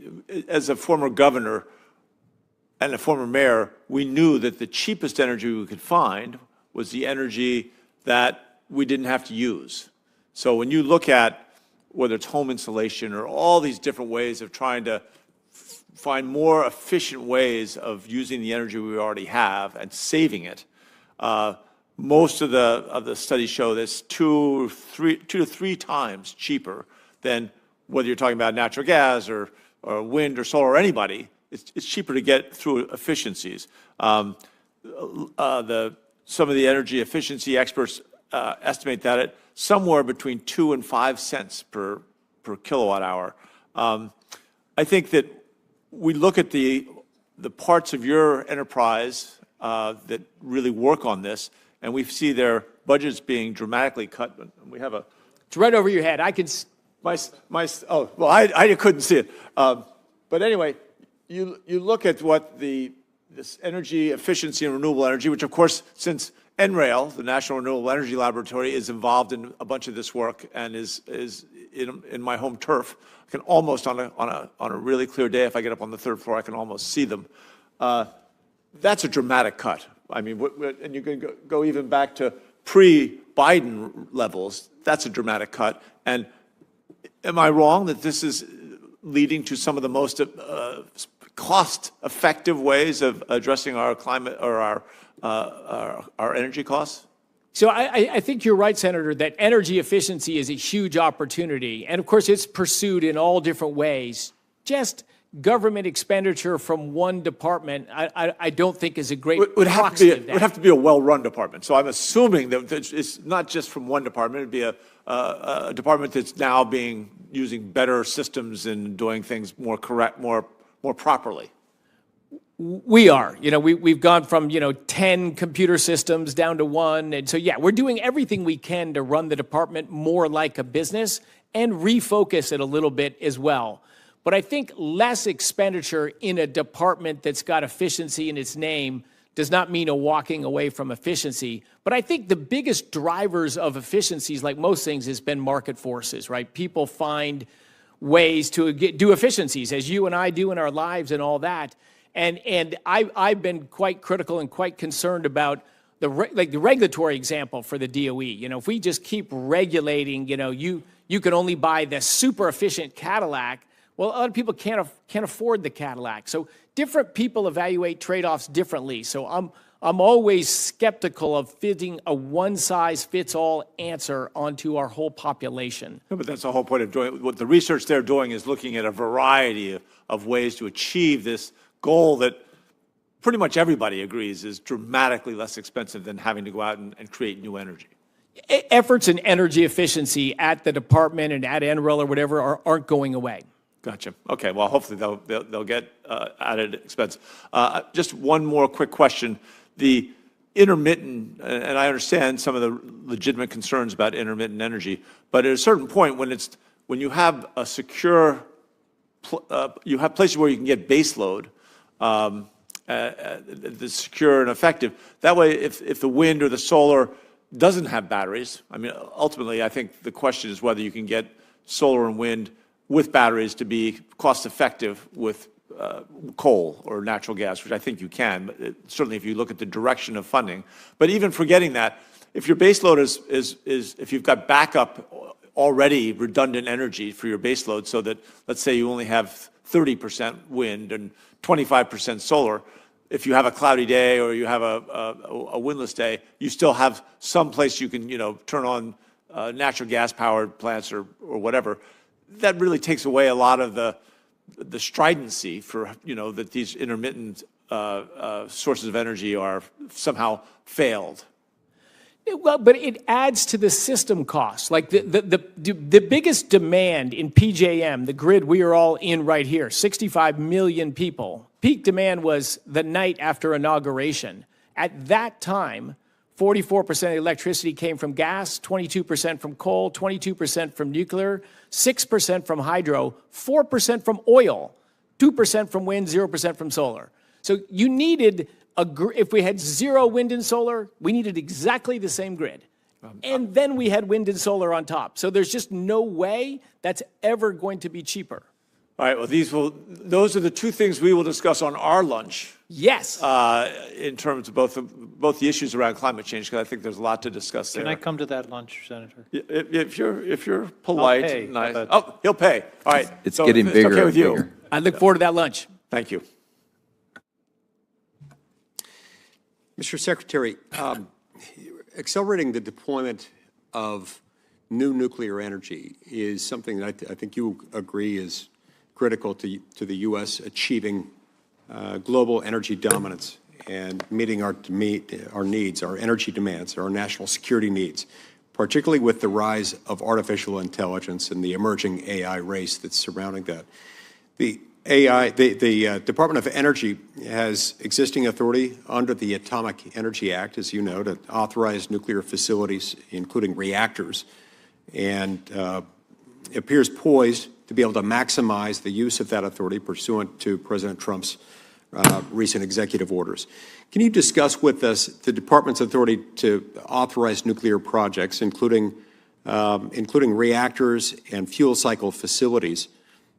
And just describe for us how the department may use that authority to speed up the development and the deployment of new nuclear energy, and whether Congress ought to consider any legislative changes beyond that to help expand that authority.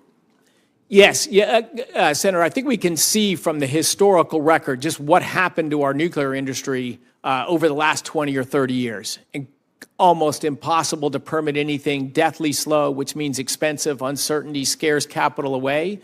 So we are going to try to use all the resources of the department. I mentioned this test reactors. We want in 12 months from now to have reactors that are critical, meaning they are turned on and running in the Idaho National Lab. These are reactors that have been talked about for 15 years. Some of them can be built quickly and ready to go, and we want to use that authority because our fear is the old way it worked. 5 years from now, we'd still be talking about that. Soon we're going to have SMRs. So we're going to use that authority. One of the limits on our authority, we've also put out requests for people to build data centers or energy production on government lands, and we're going to see that happen. Right now, if they're authorized through the DOE, you can run a reactor, but you can't sell electricity from it. So we can run for a test or for what other purposes, but there is a limit there. Of course, together, hopefully we can get the NRC to be focused on safety and environmental protection in a reasonable fashion and not in an obstructionist, way over the top approach it's been in. The Grand Central Station in New York City, a train station, you know, hundreds of thousands of people walk through every day. You could not permit that as a nuclear power plant today because the radiation's too high. So those kind of, and using linear, no threshold, you know, math, if a lot is bad, well then a very little is still a little bit bad, makes it so that it just has become impractical to build cost-competitive nuclear plants. China builds a nuclear plant for a third the cost we do and a fourth the time. We want to protect our people. We want safety. We want to do all the right things, but we got to be smarter about how we do that, or nuclear will forever be on the edge of going to happen. We need to make it happen. It's just a great energy source that can help the world. Yes, it is indeed. And there's something of a difference, I think, between, on the one hand, a slow regulatory process that is advancing the ball and making things safer. And at some point, one might reach the point of diminishing marginal returns with regard to how long it takes. And it sounds like you agree that the system within the NRC isn't necessarily calibrated in order to maximize that. Yes, and I've got to say, I think a lot of the presidential actions, executive orders that are messaging and changing some regulations, and stuff in the One Beautiful Bill are aimed at how do we unleash American energy, how do we get less regulation, more ability to permit stuff and to move ahead with stuff, and spend less money on industrial subsidies that have been unhelpful to our electricity costs, unhelpful to our grid, and it's just dollars we don't have. Yeah. Okay, that concludes today's hearing. I want to thank my colleagues for being here, for participating. I want to thank you, Secretary Wright, for being here and answering our questions. The deadline for submitting questions for the record will be 6 p.m. tomorrow, Thursday, June 19th.